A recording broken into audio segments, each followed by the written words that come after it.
Well, welcome back. In our last lesson, we talked about medians and we learned how to find an altitude. In this lesson, we are going to learn about the point of concurrency of the altitudes in a triangle, and it has a special name for that point of concurrency, and it is called the orthocenter. And the lines that contain the altitudes of the triangle are always concurrent. As you can see from the picture here at the bottom of your slide, that can occur in an acute triangle. It occurs inside the triangle. In a right triangle, it occurs on the triangle. And in an obtuse triangle, that orthocenter occurs outside of the triangle. So it could be any one of those three scenarios for the orthocenter. So here's how we find an orthocenter. Remember, we're looking for the altitudes of each of the vertices of the triangle. So in this example, we have triangle ABC, and its vertices are given, its coordinates of its vertices are given in the problem. So I have that drawn for you over here on the right. It says, what are the coordinates of the orthocenter of triangle ABC? Well, first of all, the easiest one to find, the easiest side to find that's perpendicular would be the perpendicular to side AC. Okay, we know it's got to go through point B because it goes from a vertex to the opposite side. So we could go ahead and find that side. I'm going to draw that in there for you. So there's the there is the altitude from B to side AC. And the equation of that line, if this is our origin right here at 0, 0, we go over 2 units, and x is equal to 2 is the equation of that line. Okay. The second one, if we choose side BC and try to find the equation of a line that's perpendicular to that side that goes through point A, that's where we're headed with this one. And this is a little bit involved, so take your time reading this and trying to follow what's going on with this one. So in this part, the slope of the line that contains BC. So what is the slope of BC? Well, remember, we have the coordinates of BC. B is 2, 7 and C is 6, 3.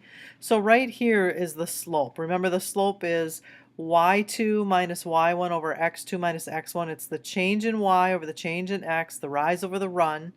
And we end up with a slope of -4 over +4, which gives us a -1. So that's the slope of BC right there.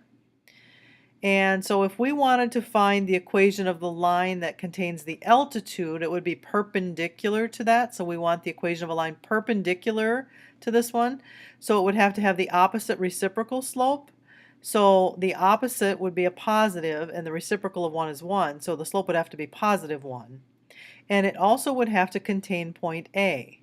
So point A has coordinates 1, 3. Okay, so the line that passes through 1, 3 has a slope of +1. Okay, we can write that. Remember, this is the point slope formula.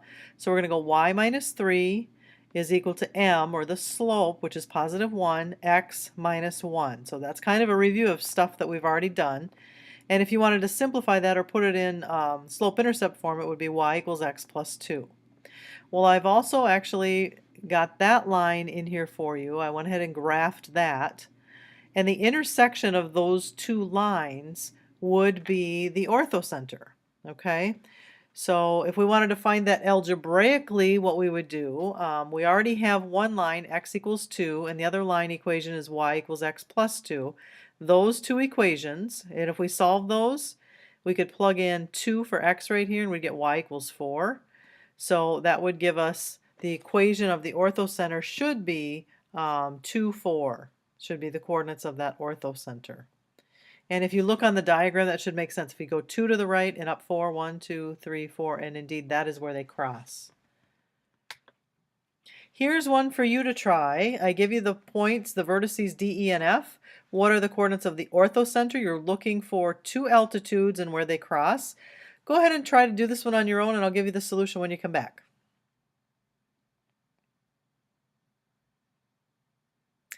All right, I hope you had a chance to just give that one a try. In this example, this one's kind of tricky.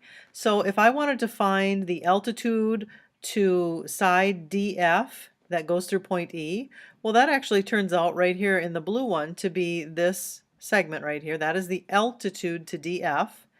And then if I wanted to find the altitude to ED, then that turns out to be side DF. So I have that one in blue. And so the intersection of those two altitudes is just the point D, which has coordinates 1, 2. So the orthocenter in this example, the orthocenter is the point D, 1, 2.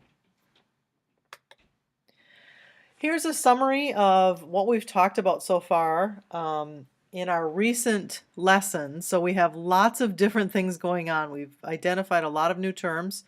When we're dealing with perpendicular bisectors and the point that's concurrent, that's called the circumcenter. And remember, perpendicular bisectors, they bisect the segment, okay, and they are perpendicular to the segment. They don't go through the vertices of the triangle, so that's one thing that's different. Angle bisectors cut the angles in half, and the point where they intersect is called the incenter. Medians, they go from one vertex of the triangle to the opposite side at the point where it cuts it in half, so it goes to the midpoint and then to the opposite vertex. The point where they intersect is called the centroid, and then the altitudes, where all of the altitudes intersect, is called the orthocenter. Okay? So we've talked about 4 different types of special segments with triangles. Here's your lesson check. Go ahead and make sure that you get all parts of these. I know I've got it in here in 2 slides, so all the way A through E, and work on those and have those ready to turn in to class tomorrow. We'll see you next time, guys.